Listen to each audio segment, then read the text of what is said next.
Hi. So, hold on, let me adjust my camera. Get this out of the way. Today I'll be going through parts of Flood by Boris. The tuning is in the description. Very low tuning, by the way. My strings have gotten out of tune multiple times while recording this. But it's just like an open A sharp thing. I think that's legit just what the tuning is. So, well, obviously with the very low A sharp, so maybe not something else.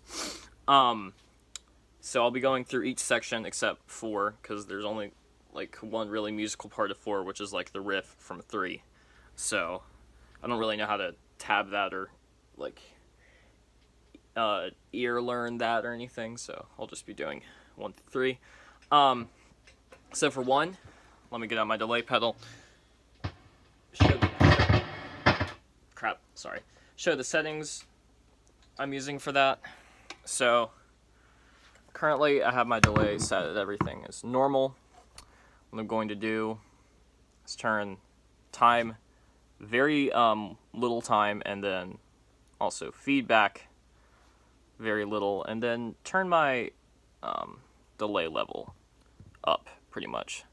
So that's what I'm going to do on that. I'm just going to leave this here. We don't need any special effects.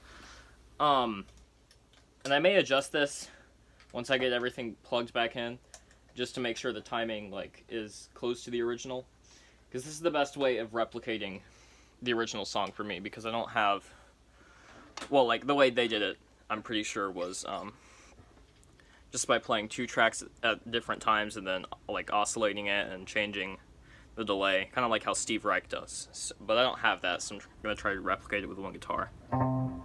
Yeah, that is a little bit too fast. Hold on.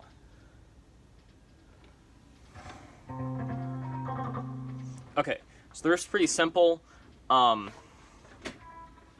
want to put 7 on. I'm just going to refer to these as E, A, D, G, B, even though they aren't. Put 7 on the A string. Then you're going to do a quick hammer on with the 8 and 10 on the G string. Quickly press the 10 on the B string. Then you're going to press the 10 on the G string again, and then press the 10 on the D string. And then you're just going to play that.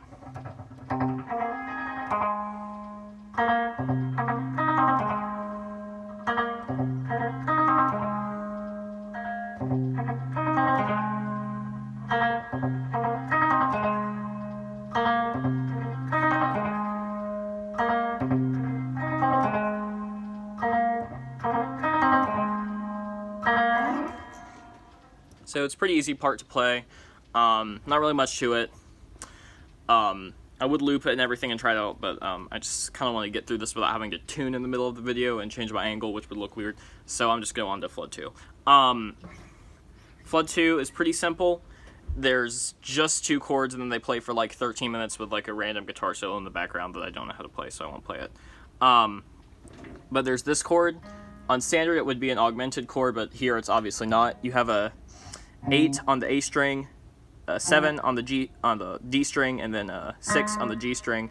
Then you can play this chord many different ways. You have a 7 on the E string.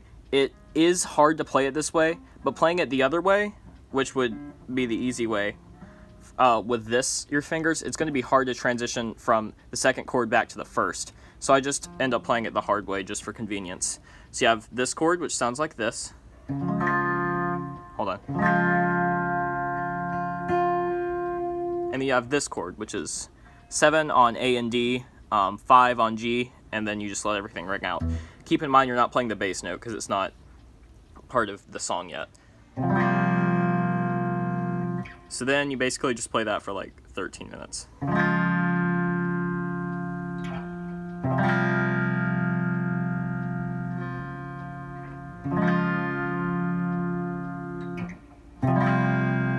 Pretty easy and simple demonstration of the chords. Again, I don't really know the solo. Pretty sure it was improvised, so I'm not going to try to learn it right now. Then for the opening to Flood 3, it's very simple. It's basically just the same 2 chords, but then you just remove a couple notes and fingerpick it. So you're going to start out with this. Wait, no, hold on. Then you're just going to play this, which is again an 8 and 6 on the A and G strings, with 7 on the high E string, where you play the open B. Well, in this case, it's not even a B. I just don't want to memorize everything, so. Then you just move that down half a step to a 5, to a 7 and 5 on the A and G strings, and then everything else is open, which is. So to hear it in action, it sounds like this.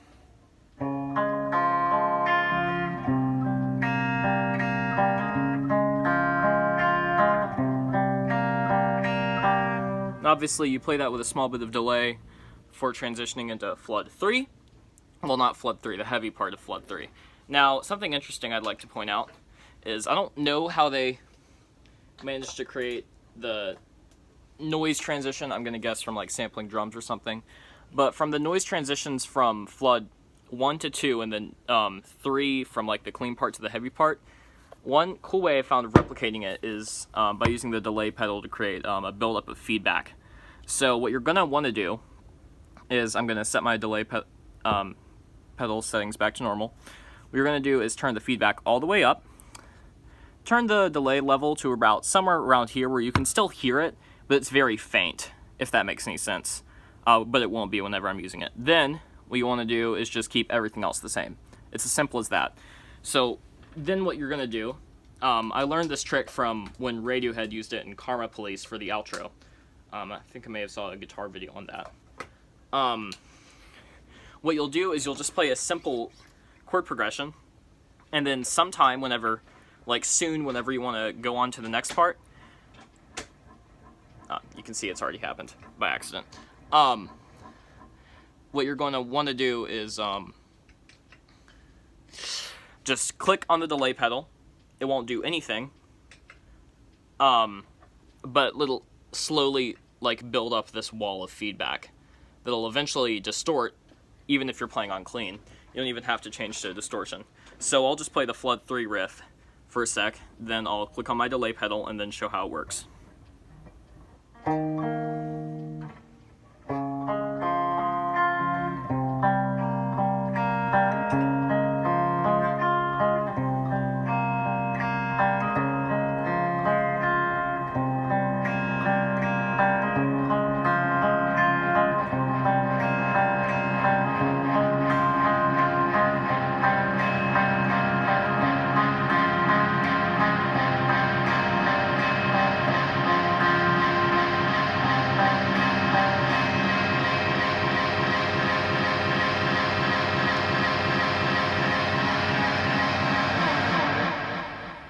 And there you have it. You have a really nice wall of sound.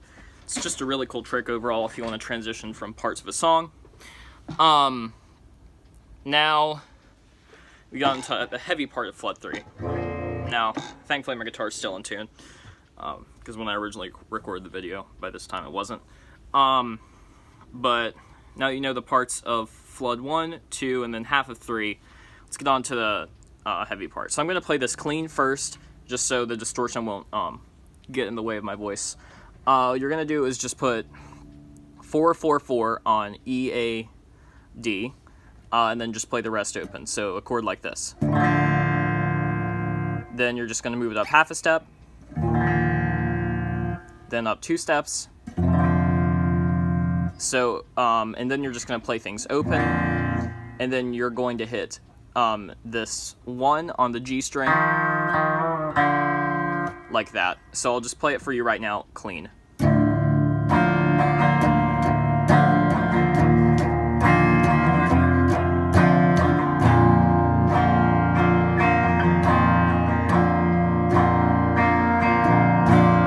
Now, I will play that for you, distorted, as it should be.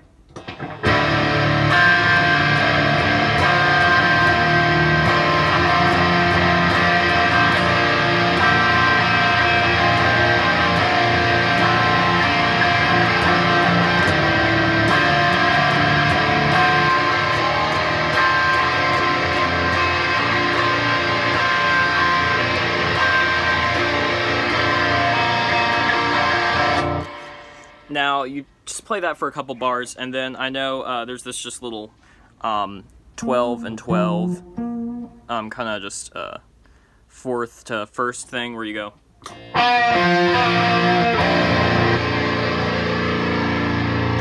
Then obviously they play the verse part with the vocals, which I don't know because they're all in Japanese, and I translated them to English, and they well, they did make sense, but not rhythmically, which is, I mean, it's obvious it was written in Japanese. Then what you're gonna do after that, there's this part. This is the final part of the song that I'm gonna talk about. It's the really heavy riff that transitions from Flood 3 to Flood 4. Basically kind of like signals kind of sort of the end of the song before the ambience comes in. So you're gonna keep this same 3-finger chord, and you're just gonna play a simple melody. 4, 5, 2, 3, 1. It's gonna play that without talking. I'm gonna play it with distortion.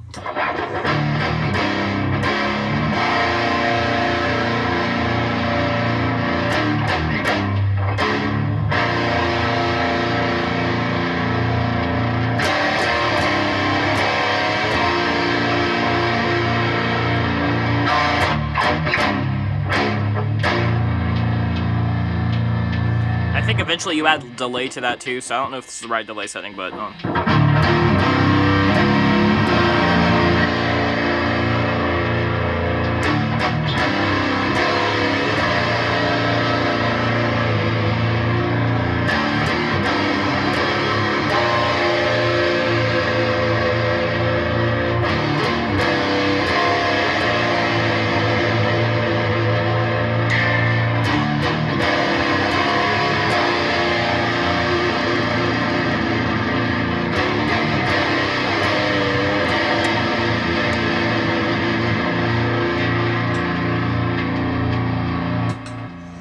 and that's pretty much the song. I don't really know if they palm mute it or just play it open, so I tried doing a bit of both. See which one sounds better to you, I guess. And then, yeah, the rest of the song is just kind of random ambience and noodling. Not really much to teach about it. So, there you go. That's how you play the riffs and parts from Flood by Boris. Thank you.